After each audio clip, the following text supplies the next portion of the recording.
ये Donald Trump का plan B है? अगर आप कह रहे हैं कि वो अनरेस्ट फैला करके तख्ता पलट करने वाले हालात तक नहीं पहुंच पाया, चाहे ऐसा अमेरिका अगर चाहता होगा, शायद अमेरिका या इजराइल ईरान के बारे में, तो क्या ये प्लान बी है जो अब ये फौजी मूवमेंट है? दूसरा, अगर डोनाल्ड ट्रंप चाहते हो फंसे हुए, तो क्या उस फंसे हुए से निकलने के लिए उन्होंने ये स्टैंड अपना लिया है कि किसी पर अटैक कर दो, एक नेशनल सेंटीमेंट जग जाएगा? नहीं, वो अटैक तो नहीं करेंगे, मैं आपको बता रहा हूँ। सिर्फ वो डराने की कोशिश कर रहे हैं। जो उनका कई कई उनके ठिकाने खुले हुए हैं। आप देखिए, ग्रीनलैंड पास भी वार करना चाहते हैं, जी। वहां भी उनकी मूवमेंट चल रही है। उधर कनाडा से अच्छे रिश्ते नहीं हैं। इधर आप सेंट्रल एशिया में देखिए उन्होंने क्या किया हुआ है। इस तरीके से पाकिस्तान भी देखा जाए तो जहाँ पे आ जाएगा मसला आपका ईरान ईरान का तो है, लेकिन आप देखेंगे कि बीच में जो चीज़ें और आ रही हैं उसमें आप फिलिस्तीन देखेंगे। फिलिस्तीन ज़्यादा इंपॉर्टेंट है, चाहे वो शिया मुस्लिम हो चाहे सुन्नी मुस्लिम हो। जी। दोनों ही मुस्लिम फैक्टर को ज़्यादा तवज्जो देना है। इसलिए आप देखिए कि इन लोगों को अब की बार वो स्पेस नहीं मिल पाएगा जो पिछली बार मिल गया था। जैसे कि यूएई चुप बैठ गया था, आपका जॉर्डन चुप बैठ गया था और इनको अटैक करने दिए थे, या उनके जो ईरान के मिसाइल थे उनको रास्ते में दबोच लिया था, गिरा लिया था, और वो नहीं इसराइल तक पहुंच सके थे। अब इसराइल को ज़्यादा फिक्र है अपनी, क्योंकि अगर ये वार होती है तो इसमें इसराइल को सीधे नुकसान होने वाला है। ठीक है, ओके। मैं ब्रिगेडियर विजय सागर धीमान रिटायर्ड आपके पास आना चाहता हूं। ब्रिगेडियर साहब, ये बताएं कि अगर मान लीजिए अमेरिका सिर्फ डराना ही चाहता है, तो सिर्फ डराने के लिए इतना ज्यादा, मतलब जाहिर सी बात है पैसे काफी खर्च हुए होंगे ना ये तमाम आर्माडा को मूव कराने में। और जैसा कि अभी डॉक्टर जाकिर कह रहे थे कि तीनों, यानी कि नेवी, एयर और जो ग्राउंड फोर्सेस हैं, पूरे को मूवमेंट कराने में सिर्फ वो क्या सिर्फ महज डराने के लिए ऐसा करेगा?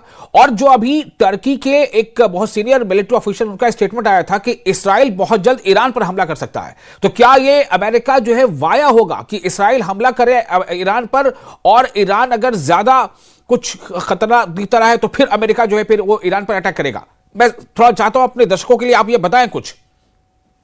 देखिए, सबसे पहले तो ये समझिए कि यदि युद्ध होता है तो वार ईरान भी करेगा, 100% करेगा। और ये कहना कि ईरान के जीरो होगा, वो नहीं। ईरान भी नुकसान पहुंचाएगा अमेरिकन को या इजरायलीज को, या अगर ब्रिटिश अगर अंदर आ जाते हैं, नंबर एक। लेकिन ब्रिगेडियर साहब, ईरान तो फिर भी ईरान है ना, वो अमेरिका तो नहीं है ना। वो अमेरिका और ब्रिटेन और इसराइल की मिली हुई ताकत तो नहीं है ना। देखिए, मैं वही कहने के जा रहा हूं कि जो भी दो कंट्रीज वॉर पे जाएंगे, दोनों ही वॉर करेंगे जितनी भी उनके पास ताकत है। और जहां तक ईरान का सवाल है, वो अमेरिका के सामने कहीं भी नहीं टिक सकता, किसी भी तरीके से नहीं टिक सकता, ये उनको भी मालूम है। उनके पास सिर्फ एक ही तरीका है कि जो गुरिल्ला वॉरफेयर जो है उनके तीनों, जिसका मैंने पहले भी बोला, उनके तीनों की टॉप लीडरशिप खत्म हो चुकी है। हमास की बिल्कुल ही खत्म, हिजबुल्लाह और हूती की भी खत्म हो चुकी है। तो उनकी भी जो इफेक्टिवनेस है वो कम है। बाकी दूसरा ये कहना कि ट्रंप साहब फंस चुके हैं, मैं इससे सहमत नहीं हूं। ट्रंप साहब, प्रेसिडेंट ट्रंप अपनी हर चीज को प्रॉपर तरीके से चल रहे हैं और वो फर्मली इन कंट्रोल हैं। यहां पे एक ही डायलेमा इस वक्त ये है कि यदि वो डायरेक्ट एक्शन करके इवन खुमानी को निकाल भी देते हैं, उनको अब्डक्ट करा लेते हैं या उनको एग्जीक्यूट करा देते हैं, असैसिनेट करा देते हैं, तो उसके बाद ईरान की गवर्नमेंट कौन संभालेगा उस वक्त? क्योंकि इस वक्त जो सिचुएशन है, कोई भी लीडर नहीं है, लीडरशिप कहीं नहीं है जी। के वैक्यूम में वहां पे अनार्की फैल जाएगी और अमेरिका के जो इंटरेस्ट है वो पूरे नहीं होंगे। दुनिया के सामने थोड़ा सा फेस सेविंग मुश्किल हो जाएगा। इसलिए वो चाहते हैं कि प्रेशर बनाए रखे। और जो तो क्या ब्रिगेडियर साहब, छोटा सा सवाल, क्या ये प्रेशर ईरान के बहाने से चाइना और रशिया पर भी है? ये बिल्कुल 100% है। अभी देखिए, चाइना और जो रशिया है वो ओवरटली खुल के ईरान की सपोर्ट में नहीं आए हैं। सिर्फ बयानबाजी है, सिर्फ सपोर्ट है इन टर्म्स ऑफ स्टेटमेंट्स। और प्रॉब्लम ये है कि अमेरिका ये चाह रहा है किसी भी तरीके से समय लगा करके प्रोटेस्टर्स को और उकसाया जाए, उनके ऊपर जो जुल्म किए जा रहे हैं और बढ़ते जाएं, और अल्टीमेटली वही निकालें और कोई पॉपुलर लीडरशिप मिले जो अमेरिका के फेवर में हो। सिर्फ उस चीज का इंतजार किया जा रहा है और उसके लिए ज्यादा से ज्यादा प्रेशर बढ़ाया जा रहा है, काइनेटिक प्रेशर भी और नॉन काइनेटिक प्रेशर भी। यहाँ पे मोसाद है, MI6 है, CIA है, वो सब बिल्कुल एक्टिव हैं। वो 100% जो ईरानियन लीडरशिप है वो कहाँ छुपे हैं, कैसे हैं, 100% अंदाजा उनको पहले भी था और उन्होंने अब्डक्शन किए हैं अर्लियर और आगे भी वो करेंगे। तो उसकी प्रॉब्लम नहीं है। प्रॉब्लम सिर्फ यही है कि अगर ईरान के ऊपर एक्शन होता है तो ईरान की जो गवर्नमेंट है वो किसके हाथ में होगी, वो अमेरिका के फेवर में आएगी कि नहीं आएगी, फिर उस चीज का इंतजार किया जा रहा है। ठीक है डॉक्टर जाकिर, ये बड़ी अच्छी बात उन्होंने कही है कि अल्टीमेटली गोल तो यही है ना शायद कि ईरान में एक रिजीम चेंज हो और इस तरह की गवर्नेंस वहां पर ईरान में आ जाए कि उस पर अमेरिका का कंट्रोल हो। तो क्या इस वजह से जो इतनी मूवमेंट कराई गई है कि अगर फिर कुछ ऐसा अनरेस्ट वहां पर होता है तो बाद में पूरा कंट्रोल, पूरा ग्रिप बना सके अमेरिका? डॉक्टर जाकिर, आप हमें सुन पा रहे हैं? मेरा आपसे सवाल है सुन रहा हूं जी। खास बात यह है कि बहुत सारे पॉइंट्स हम लोगों ने रेस किए हैं और बहुत हद तक वो रिलेवेंट है कर्नल साहब के। मसला यहां पर यह आ रहा है कि ईरानियन गवर्नमेंट झुकने को तैयार नहीं हो रही है despite all show and pressure. ठीक है, क्या यही चीज जो है एक परेशान कर रही है कि ये शायद लड़ाई की तरफ ले जाएगी और 36 से 40 घंटे बहुत ही क्रूशियल है जी। और दूसरी तरफ हम ये देखते हैं कि ईरान की और तमाम जितने भी फाइटर्स हैं वहां के, लीडरशिप मैटर नहीं करती है जी। लीडरशिप ऑलरेडी जो है लाइव पाइपलाइन में रहती है, वो सक्सीड करते चले जाते हैं।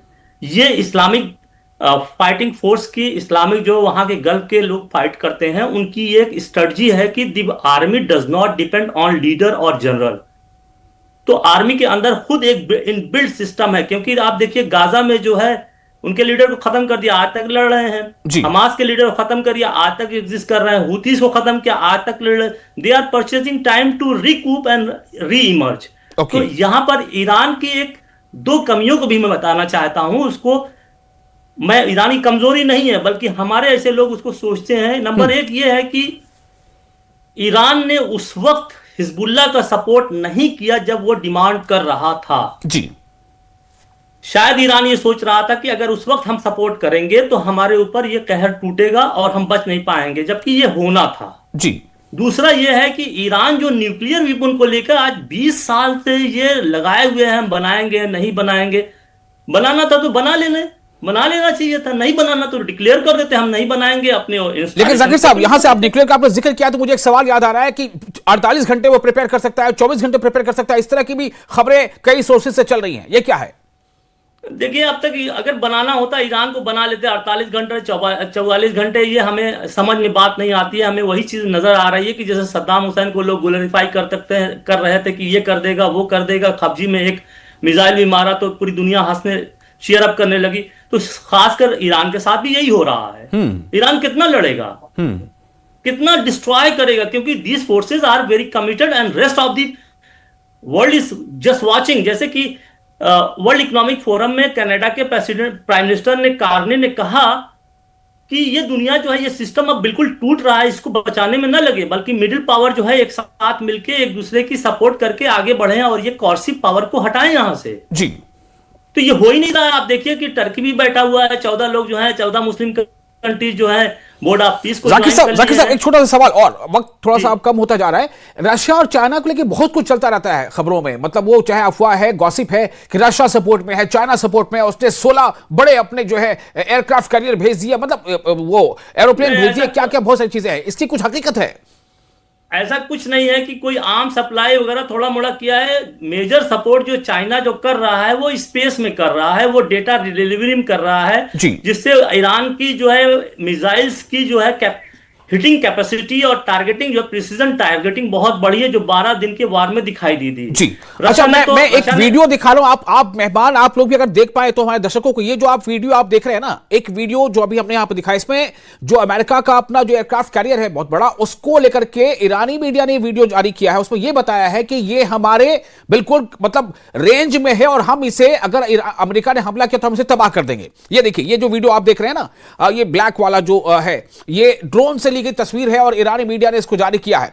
ये तस्वीर ये अमेरिका के उस एयरक्राफ्ट कैरियर की है जो पर्शियन गल्फ में है और उसके बारे में ये बताया जा रहा है कि हमारे रेंज में ये है, हम अगर अमेरिका ने कोई ऐसी गलती की तो हम इसे टारगेट करेंगे और इस डेक पे जितने भी ये जेट्स हैं या हेलीकॉप्टर्स हैं उनको निशाना बनाएंगे। अमीन साहब, मैं आपके पास आना चाहता हूं। इस पहले जाकिर साहब आपका रिएक्शन ले लेता हूं इस पर, इस वीडियो के बारे में। ये क्या है? ये अभी मतलब एक तरह से वॉर ऑफ नैरेटिव चल रहा है क्या?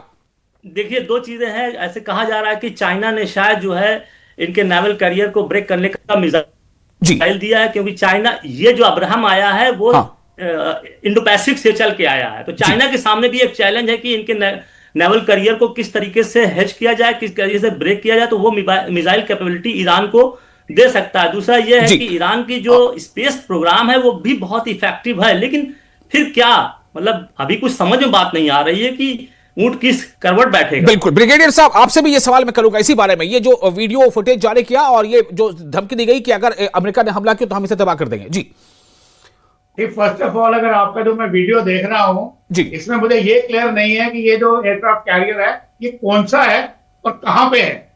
और अगर ये मान लें कि चाइना ने सैटेलाइट इमेजरी करेक्ट दी भी है और वो रेंज के अंदर है भी है, तो भी मैं आपको ये यकीन दिलाता हूं कि अगर चाइना के पास स्पेस कैपेबिलिटी है, रशिया के पास स्पेस कैपेबिलिटी है जो ईरान के फेवर में आती है, अमेरिका के पास स्पेस कैपेबिलिटी उससे भी ज्यादा है। और एयरक्राफ्ट कैरियर ग्रुप होता है, ये एक जहाज नहीं होता है, इसके इस जहाज का बेड़ा होता है और बेड़े में कम से कम 20 से 40 जहाज हो सकते हैं, जिसमें एयर डिफेंस, इसमें एंटी मिसाइल डिफेंस, इनमें एंटी सबमरीन डिफेंस, हर किस्म की चीज होती है। एयरक्राफ्ट कैरियर का हिट होना एक दुनिया में समझ लीजिए अमेरिका की अल्टीमेट हार होगी। ठीक है, ओके। अमीन साहब मैं आपके पास आना चाहता हूं, मुझे जरा ये बताएं कि अगर अगर मिडिल ईस्ट में जंग भड़क गई, भारत को आप कैसे देखते हैं, क्या किरदार होगा, क्या असर होगा? देखिए, अगर ये वार पे जो डिपेंड कर रहे हैं ट्रम्प साहब की हम वार करेंगे, यानी ईरान के ऊपर वार करना चाहते हैं और ईरान भी अपनी जगह अड़ा हुआ है जी। रिलीजियस पॉइंट ऑफ व्यू से उसने साफ कह दिया कि हम तो लड़ेंगे या मर जाएंगे। दुनिया जानती है कि वो ईरान के लोग जो हैं किस तरह के मारने मर जाने में डरने वाले नहीं हैं और उनकी तरह थ्रेट नहीं सुनते हैं। वो वाकई कर्क दिखाने वाले लोग हैं। पहले उनके यहाँ 79 में हो चुका है, आपको पता है, शाह की सरकार को निकाल दिया गया था। और मेरा सवाल वो लोग आए।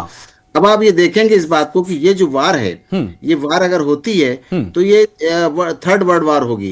ये इसका मूवमेंट है, मैं आपको आज बता रहा हूँ। क्योंकि इसमें देखिए, ये अभी खामोश बैठे हैं, चाहे वो रशिया हो चाहे वो चाइना हो, स्टेटमेंट दे जरूर रहे हैं, लेकिन वो अपने रीजन में अमेरिका को घुसने नहीं देना चाहते। हमारा इंडिया भी नहीं चाहेगा कि हमारे रीजन में घुसे। वो चाह रहे थे, आपको याद होगा, इससे पहले कुछ दिन का मैं रिकलेक्ट करूंगा मेमोरी को, कि अफगानिस्तान के अंदर जो उनका बना हुआ है एयरबेस, उसको लेने की उन्होंने क्लेम करने की कोशिश की थी, जिसको रशिया ने बनाया था, वो भी नहीं मना कर दिया। और आप इस तरह से मजबूत करने की कोशिश कर रहे हैं, लेकिन वो इस रीजन में घुसने के लिए बहुत दूर है उनके लिए। ठीक है, वार पेड़ा भेज दिया उन्होंने, लेकिन ये कंट्रीज भी कम नहीं है कि अपने एशिया के अंदर उनको घुसने देंगे किसी हाल में। नहीं तो वो किसी में भी कब्जा कर लेंगे। ये कोई वेनेजुला नहीं है कि वहां के प्रेसिडेंट को गए और हथकड़ी डाल के ले आए वहां पे, या ग्रीनलैंड नहीं है जहाँ पे आदमी नहीं रहते। ये वो जगह है जो लोग ने हमेशा, मतलब आप कह रहे हैं ग्रीनलैंड नहीं है, रेड लैंड है, फाइटिंग की है हमेशा, रेड लैंड है, मारने जाने से डरने वाले नहीं है जी अमेरिकन की तरह, कि उनके यहाँ जो सिर्फ वार से लड़ते हैं, यहाँ लड़ने वाले लोग हैं, मरने वाले लोग हैं,